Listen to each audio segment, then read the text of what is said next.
안녕하세요. 차정원 선생님입니다. 자, 오늘은 기관계에서 배설계에 대해서 좀 알아보도록 하겠습니다.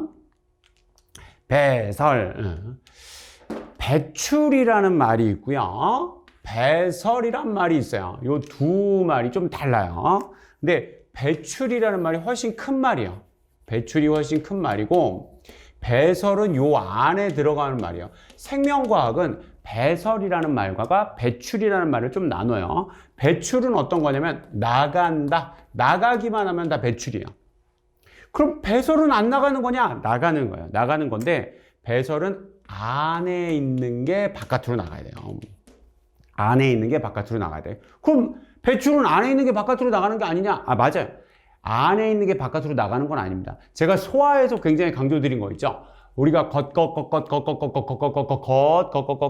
이렇게 돼 있다고 그랬잖아. 그러니까 소화에서 안으로 들어와 보지 못했던 응가 있죠.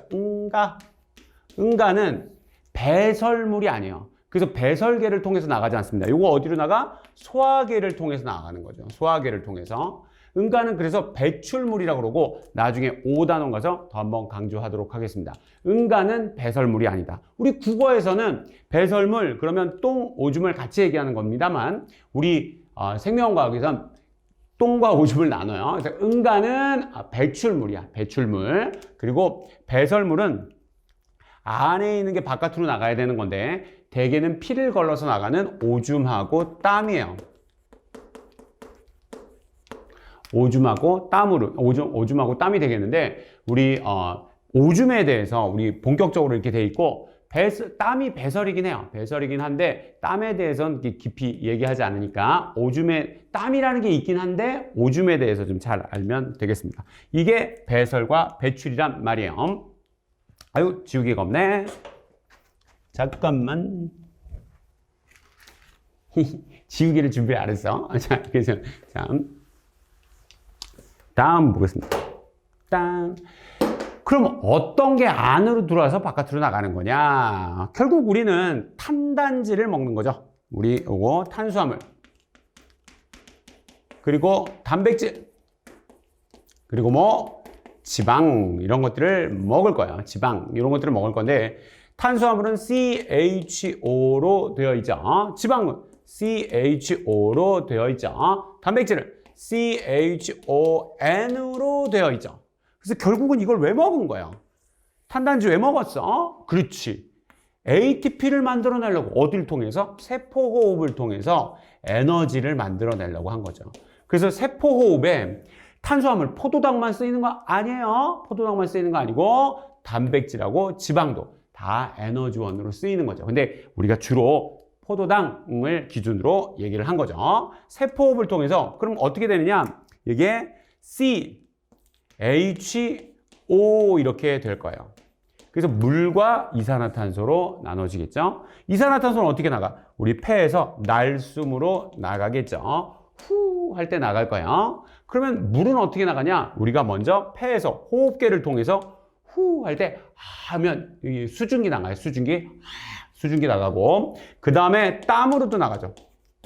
아까 땀으로도 나간다는 거 기억하시고 콩팥에서 이제 오줌으로 나갈 거예요. 물은 이렇게 세 군데로 나가겠습니다. 자, 그런데 이 단백질을 쓰면 이 암모니아가 생겨요. NH3 우리 이걸 암모니아라고 그러는데 얘가 물에 되게 잘 녹고 독성이 높아요.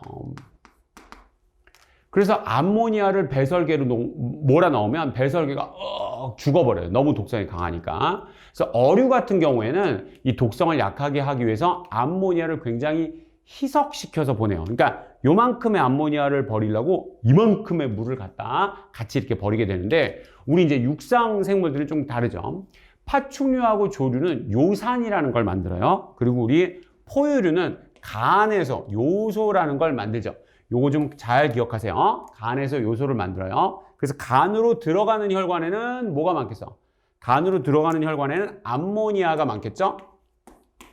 간에서 나오는 애는 암모니아가 적을 거야. NH3, 암모니아가 적겠죠? 대신에 간에서 나오는 애는 요소가 많겠죠? 간으로 들어가는 애한테 요소가 좀 적겠죠. 이 정도도 좀 기억하시고 또 하나 제가 굉장히 강조드리는데 간이 소화기관이다. 굉장히 강조드려요. 소화기관이다. 소화기관에서 암모니아를 요소로 만드는 이런 일을 하는 거죠. 그래서 점점 요소가 많아지는데 우리 이런 요소나 암모니아 이런 것들을 우리는 질소 노폐물이라고 해요. 질소가 들어간 질소 노폐물. 이것도 노폐물이잖아요. 결국 독성이 좀 낮아지긴 했어요. 요소가 돼서 독성이 좀 낮아지긴 했는데 그래도 우리 노폐물이니까 갖다 버려야 되겠죠? 어디 가서? 콩팥에 가서 갖다 버릴 거예요. 그럼 콩팥이 어떻게 되어 있느냐? 콩팥으로 가볼게요. 빠밤. 콩팥으로 가는데 콩이나 팥처럼 생겼어요. 저도 사람 건 못 봤어요. 생쥐는 진짜 많이 봤는데 생쥐만 봐더라도 한 요만하게 돼서 정말 콩이나 팥처럼 이렇게 생겼어요. 근데 사람은 좀 더 크겠죠.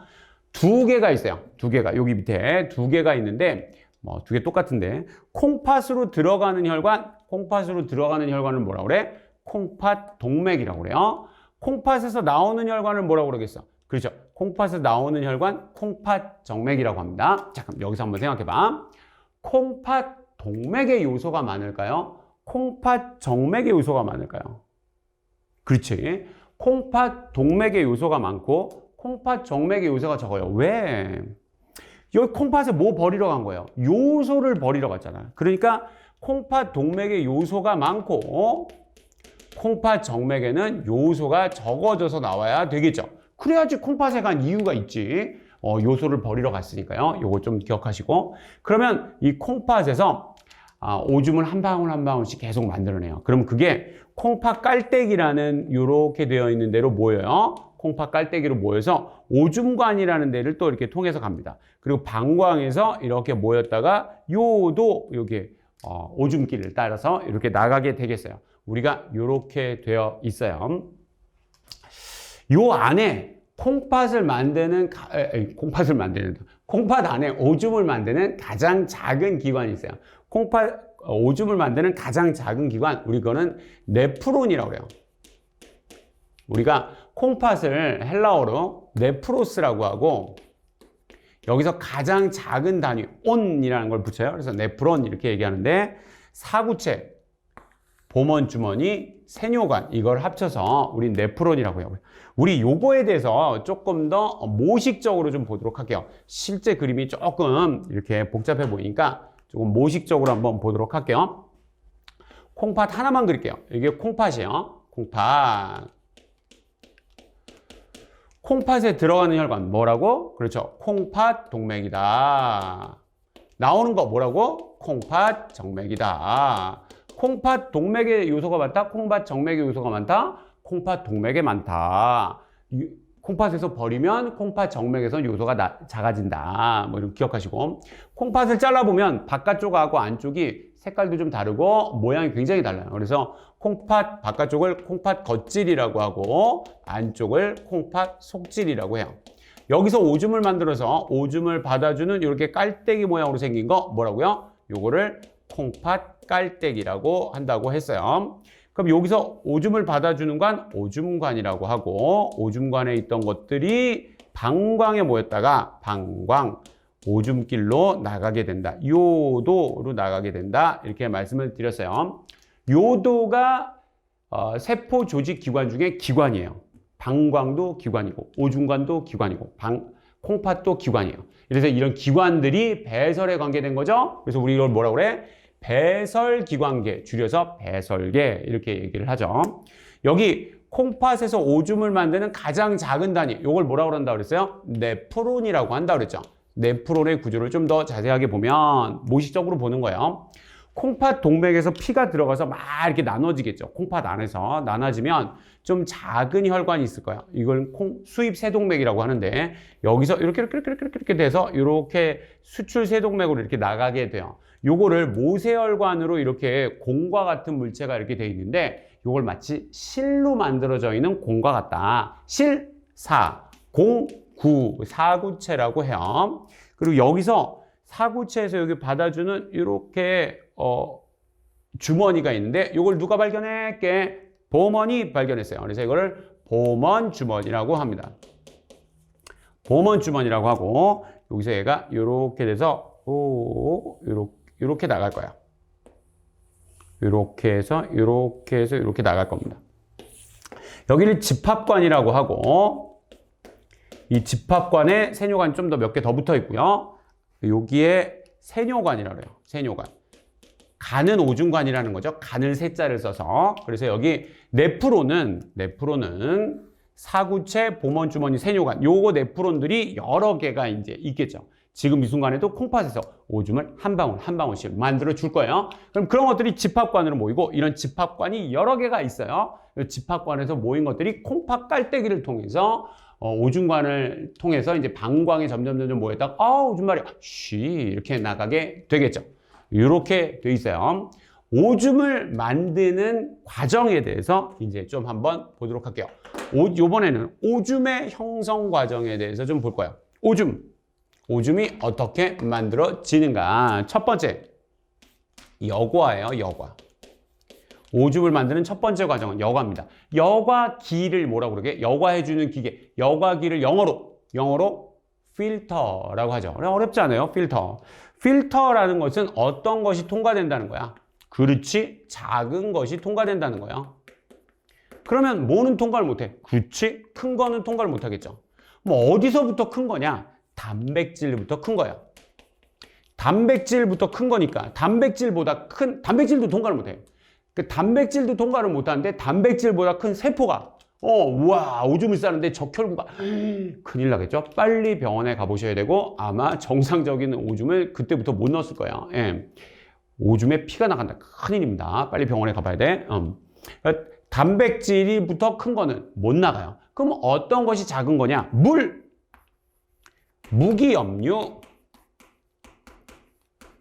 포도당, 아미노산, 요소 이런 등등등등등등이 있는데 이런 것들이 되게 작아요.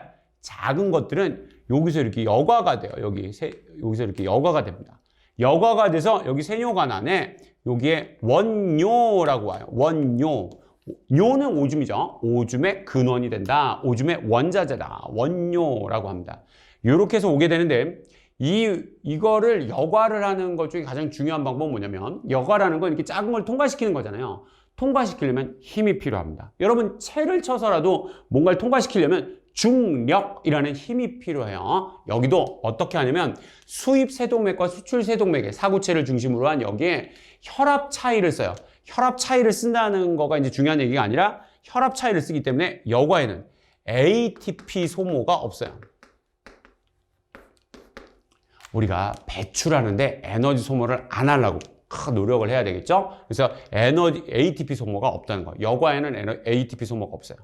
그런데 ATP 소모를 없고 그냥 작은 것만 버리다 보니 작은 것들은 다 갖다 버려야 돼? 작은 것들은 다 쓸모없는 거야? 응? 키 작은 애들 어떻게 살라고? 그렇지. 다 쓸모가 있고 너무너무 중요한 것들이 있어요. 작은 것들에. 그래서 작은 것들을 어떻게 해야 되냐? 작은 것들을 우리가 여기서 작은 것들을 이렇게 가공을 해야 돼요. 어떻게 하냐면 두 번째, 재흡수라는 걸 합니다.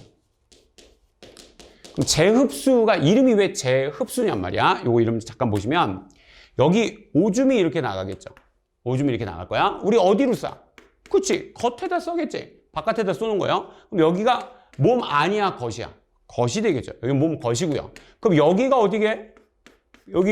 여기가 방광 안쪽이 겉이에요.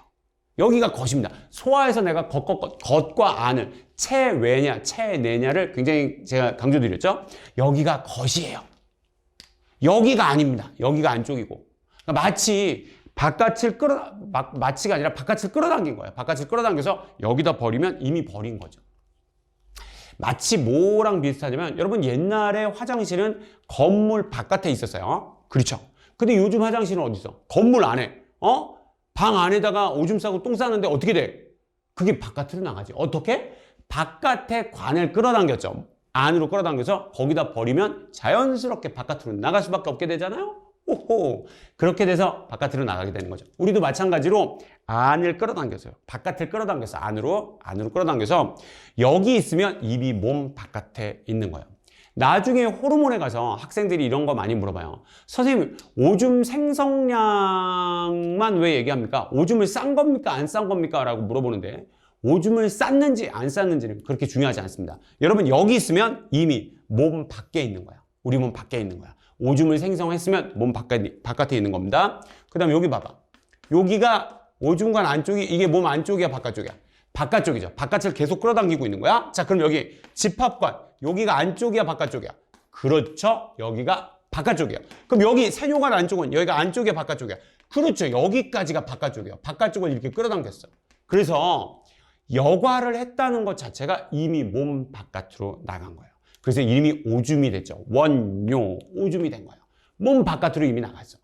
그럼 여기가 안쪽이죠. 여기가 안쪽이에요. 바깥으로 나간 걸 다시 안쪽으로 끌어당긴다. 안쪽으로 끌어당긴다. 그래서 이름이 뭐야? 재흡수가 된 겁니다. 괜찮죠? 우리가 가장 많이 재흡수하는 건 물이에요. 물을 가장 많이 재흡수하는데 몇 프로? 99%를 재흡수해요. 어떻게? 삼투현상이라는 걸 해요. 삼투압에 의해서 하는데, 삼투압은 제가 뭐 자세하게 여기서 말씀드리기 좀 뭐하고, 삼투압은 농도가 낮은 데서 농도가 높은 쪽으로 물이 이동하는 거예요. 물이 이동하는 걸 삼투압이라고 해요. 이 삼투압이라는 건 이제 어떻게 처음 연구하게 됐냐면, 옛날에 이제 그 식물학자들이 나무가 뭘 먹고 사냔 말이야. 물 먹고 살죠? 물이 어디로 들어오는 거야? 뿌리로 들어오는데, 뿌리를 아무리 봐도 주둥이가 없네? 주둥이가 없는데 어떻게 물을 흡수하는가? 그래서 삼투 현상을 발견하게 됩니다. 이쪽 안쪽이 농도가 높고 바깥쪽이 농도가 낮으니까 농도가 낮은 데서 농도가 높은 쪽으로 이렇게 물이 들어오는 현상으로 이렇게 들어온다는 걸 알게 돼요. 그래서 이제 유명한 얘기가 나무를 심어 놓고 비료를 너무 많이 주지 마라. 왜? 비료를 너무 많이 주면 어떻게 돼? 그렇지. 바깥의 농도가 안쪽보다도 높아지면 오히려 물을 뺏기겠죠. 그래서 나무가 말라 비틀어 죽어버리게 돼요. 이렇게 되면 안 되겠죠. 그래서 중학교 때 이 삼투 현상 얘기가 좀 나오는데, 중학교에서 대표적인 얘기가 뭐냐면, 배추를 이렇게 뜯으면, 배추 잎을 뜯어내면 아삭하고 굉장히 탱탱하게 뜯어져. 하지만 그거를 소금에 절여놓으면 바깥쪽 농도가 높으니까 그 안에 물이 빠져나가면서 세포 내액이 빠져나가면서 배추가 탱탱했던 게 흐물흐물해지는 걸 숨이 죽는다 그러죠. 배추가 숨이 죽는 게 삼투 현상이다. 이렇게 얘기하는데, 여기서 중요한 건 뭐냐면 말이죠. 삼투압을 쓰기 때문에 ATP 소모가 없다는 거예요. ATP 소모가 없어요. 그리고 이게 이제 굉장히 중요한 게 세포에서 물이 이동하는 현상은 대부분 삼투압을 쓰기 때문에 ATP 소모가 주로 없다는 거예요. 근데 99%를 재흡수하잖아요. 여러분, 우리 몸의 콩팥 두 개에서 하루 동안에 만들어내는 이 원료량이 얼마냐면, 여과를 해내는 양이, 여러분, 우리 몸의 대부분의 물은 세포 안에 있어요. 세포 내액이 있고, 세포 바깥에 흐르는 세포 외액, 대표적인 게 혈액인데, 혈액은 그렇게 많지는 않습니다. 4.5리터에서 5리터 정도 있어요. 사람의 몸의 혈액은 4.5리터에서 5리터 정도 있는데, 그게 계속 콩팥을 다니면서 하루 동안에 만들어내는 원료량이 180리터예요. 이 정도 된대. 180리터. 180리터 어마무시하죠? 근데 99%를 재흡수하니까 1%만 나가겠죠. 얼마가 나가? 1.8리터 정도만 나가요. 그래서 우리는 특별하게 물을 먹지 않아도 아까 탄단지에서 계속 이산화탄소랑 물이 생긴다 그랬죠? 대사수라는 물이 생겨요. 물질 대사에서 생긴 물, 대사수. 그런 것들이 생기면서 물이 계속 생기기 때문에 1.8리터, 1.5리터에서 2리터 정도의 오줌을 하루에 싸게 되는데, 요걸 또 나중에 호르몬 배우면 요게 또 ADH에 의해서 또 조절돼요. 항이뇨 호르몬이라는 걸 나중에 또 가서 배울 텐데, 요거를 또 조절을 해서 나가는 물의 양을 조절하게 됩니다. 자, 그 다음에 무기업류를 조절해요. 무기업류를 재흡수하는데, 그때그때 좀 다른데, 무기업류를 재흡수하는 이유가 뭐냐면, 이 물과 무기업류를 가지고 우리 몸의 혈장 삼투압, 항상성이죠. 1단원에서 배웠지? 혈장 삼투압을 조절합니다. 혈장 삼투압을 조절해서 우리 몸의 혈장 삼투압이 일정하게 이렇게 되도록 하는 것들이 이제 이런 거가 되겠어요. 자, 그 다음에 포도당하고 아미노산이 있어. 포도당하고 아미노산은 100% 재흡수합니다. 100%. 하나도 나가면 안 돼. 포도당이 오줌으로 나가면 와우 당뇨병이에요. 나가면 안 되겠고, 아미노산이 오줌으로 일정량 이상 많이 나가면 와 단백뇨라는 병이에요. 그래서 우리 몸의 에너지원은 절대 나가면 안 돼요. 우리 몸 바깥으로 에너지원은 나가면 안 돼. 그 탄단지를 먹으려고 얼마나 노력을 했는데 그걸 먹고 나가면 안 되지. 근데 유일하게 이제 우리가 합법적으로 나가는 게 모유예요. 합법? 모유는 영양분을 줘야 되니까 모유만 나가고, 모유 말고 우리 몸 바깥에서 탄단지가 나가면 대부분 병입니다. 100% 재흡수하는데 능동수송으로 재흡수해요. 능동수송이라는 게 뭐냐면 에너지를 써서라도, ATP를 써서라도, 이건 ATP를 소모하는 거죠. 에너지를 써서라도 이거를 버리지 않으려고 노력을 하는 거예요. 그러니까 포도당 아미노산을 버리지 않으려고 노력을 하는. 근데 선생님, 그러면 처음부터 버리지 않았으면 좋았지 않느냐. 에너지원인데 버리지 말지. 근데 이게 또 이득이에요. 저희가 저번에 2단원에서 강조드렸던 게 뭐냐면 ATP는 7.3kcal, 약 잔돈에 대한 개념이고, 포도당은 1몰당 686kcal, 목돈에 대한 개념이다 라고 강조를 드렸어요. 그러니까 잔돈 조금 써서 빠져나가는 목돈을 재흡수하는 게 훨씬 이득이다, 이렇게 볼 수가 있겠습니다. 세 번째 이거 약간 의외일 수 있는데, 요소가 재흡수됩니다. 아니? 요소가 왜 재흡수돼? 요소가 재흡수되는 이유는, 요소가 50%가 재흡수되는데, 요소가 재흡수되는 이유는 확산으로 재흡수가 돼요. 그러면 여과된 요소 중에 50%만 나간다는 얘기죠. 50%만 나가고 50%는 다시 재흡수하는 거. 50%왜 재흡수하는가? 물을 너무 많이 재흡수한 거야. 물을. 여러분, 여기 소금물이 있어. 소금물이 있는데 물이 99%가 증발을 해버렸어. 소금물의 농도가 얼마나 높아졌겠어요? 거의 100% 높아졌겠죠. 99% 재흡수했으니까. 너무 높아져서 얘가 요소가 재흡수돼요. 요소가 재흡수가 되는데, 요소 농도가 너무 높아서 요소가 재흡수가 되는데, 요것도 또 사용합니다. 요것도 또 어떻게 사용하냐면, 물을 재흡수해야 되잖아요. 물을 재흡수하는 게 되게 중요해. 하루에 180리터를 오줌을 싼다고 쳐봐봐. 만약에 180리터 오줌을 싼다고. 여러분, 1.5리터 페트병 알아? 그게 100개 있어봐야 150리터밖에 안 돼. 그러면 180리터면 120개 정도 있어야 되겠지. 그럼 하루에 180리터의 오줌을 싸면요, 너 화장실에서 못 나온다. 화장실에서 못 나오든가 아니면 변기를 들고 다니든가. 어렵겠죠. 근데 180리터의 오줌을 싸려면 180리터에 또 물도 먹어야 되잖아. 그럼 너 여러분 지금 등에 물탱크 지고 이렇게 옷을 놓고 빨아먹으면서 지금 이걸 봐야 돼. 말이 돼? 나도 그렇지. 나도 여기다 물탱크 하면 빨아먹으면서 그래서 이렇게 하면서 수업을 해야 되는데 어렵겠죠. 그 말은 뭐냐면, 우리가 재흡수를 이렇게 못하면 물에서 육지로 진화하지 못했다는 겁니다. 그러니까 물을 재흡수하는 시스템이 있었어야 우리가 육상으로 올라올 수 있었다는 얘기가 돼요. 근데 물을 재흡수하는데 어떻게 하냐면, 이걸 세뇨관에 이렇게 골이 있는 걸 이걸 헬레골이라고 그러는데, 이 헬레골이가 겉질하고 속질에 걸쳐서 이렇게 들어가게 돼 있어요. 그래서 얘가 안으로 들어가면 들어갈수록 여기에 바깥쪽에 농도를 높게 유지해 놨어요. 여기를 농도를 높게 유지해 놔서 내려가면 내려갈수록 안쪽보다 바깥쪽의 농도가 높으니까 농도가 낮은 쪽에서 농도가 높은 쪽으로 물이 빠져나가도록 이렇게 해서 물이 재흡수가 되도록 이렇게 돼 있거든요. 그럼 이렇게 돼서 재흡수를 많이 해야 되는데, 물이 재흡수가 되도록, 그럼 이쪽의 농도는 어떻게 돼? 물이 재흡수가 되니까 농도가 낮아지겠지. 농도가 낮아지면 그 다음 물부터는 재흡수가 잘 안 되니까 또 오줌이 많이 나가겠죠. 그렇게 하면 안 되겠죠? 그래서 여기에 농도를 높게 유지시켜주는 방안의 하나로 여기에 요소를 재흡수해서 여기를 계속 이렇게 든든하게 이렇게 할 수 있게 됩니다. 옛날에 성균관대 논술 문제로 한번 나왔어. 요소가 재흡수되는 긍정적인 효과에 대해서 한번 서술하라고. 알면 쓸 수 있었겠죠. 자, 그 다음에 세 번째는 분비예요. 분비는 이놈 좀 더 갖다 버렸어야 되는 건데 라고 하는 거야. 그러면 여과된 것보다 더 많이 갖다 버려요. 대표적인 건 크레아틴이라는 게 있고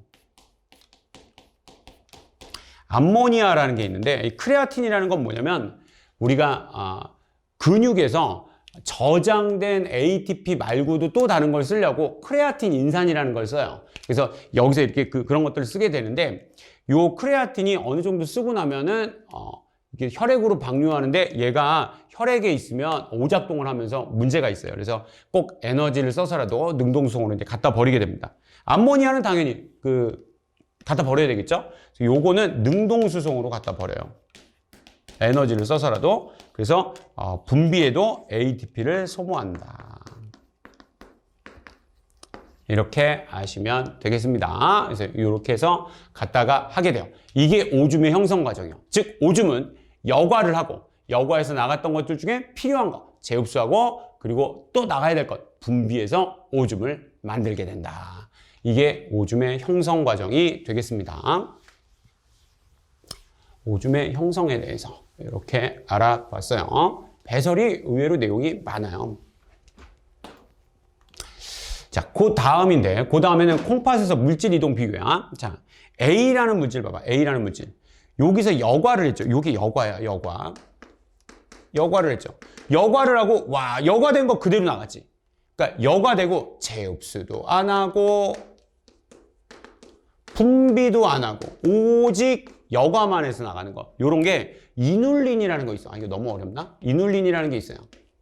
그냥 이눌린이란 물질이 있다. 이 정도만 알고 있으면 돼요. 그래서 얘는 여과도 안 하고 재흡수도 안 하고 그대로 나간다는 거예요. B를 봐. B는 여과는 했죠. 여과는 하고 일부가 재흡수했지. 분비는 안 하고. 분비는 안 하고. 이렇게 해서 되게 나가는 게 뭐 어떤 거냐면 그렇지. 이렇게 해서 나가는 게 무기염류. 요소 이런 것도 있겠죠. 물론 물도 있고 물은 당연히 있고 이 C는 가만히 보면 여과했죠. 여과했고 그 다음에 분비를 했죠. 분비를 해서 나가는 거. 이런 거 어떤 거 있을까? 그렇지. 크레아틴, 암모니아 뭐 이런 거 있겠어요. 분비해서 나가는 거. 그 다음에 D는 여과는 했는데 100% 재흡수에 성공한 거죠. 그래서 오줌으로 나가 안 나가? 절대 나가지 않죠. 이런 것들은 포도당, 아미노산 뭐 이런 것들이 있겠어요. 각각 물질에 따라서 이렇게 이동하겠다. 이런 것들을 좀 생각해 보시면 좋겠습니다. 자, 그 다음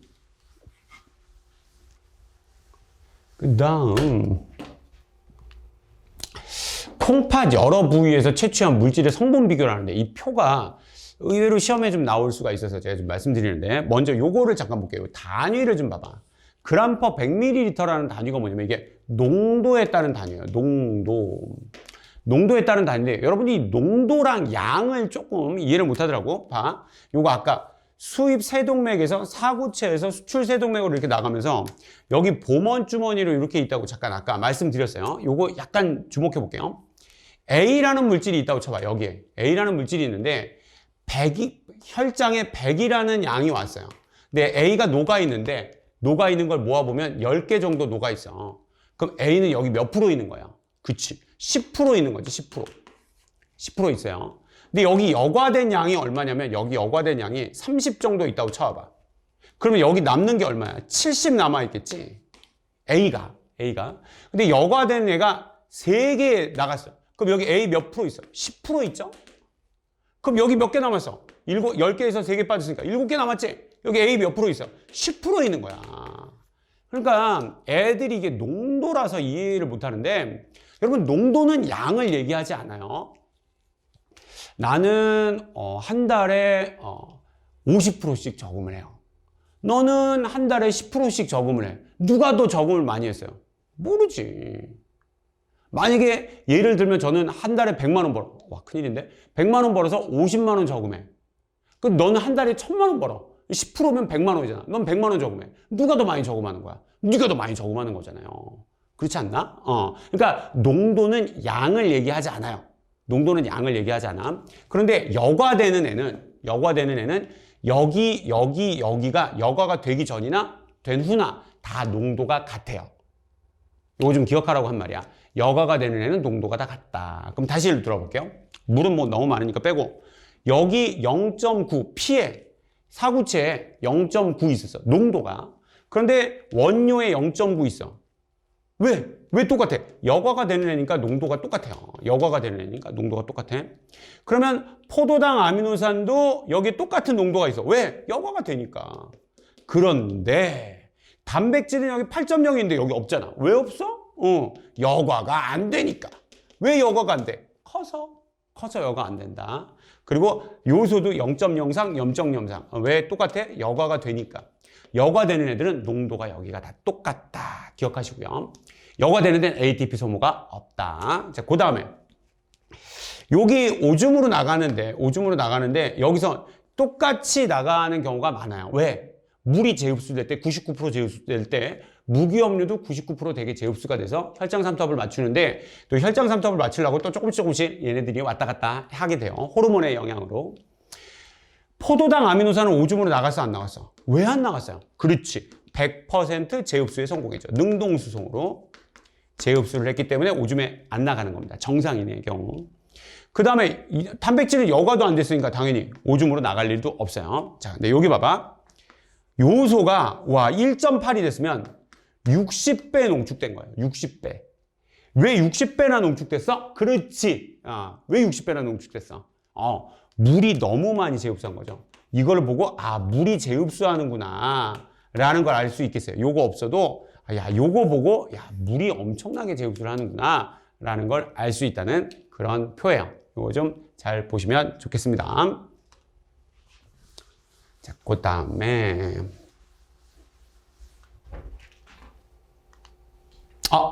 끝났구나. 그래서 여기까지가 우리가 지금 배설에 대해서 좀 알아본 겁니다.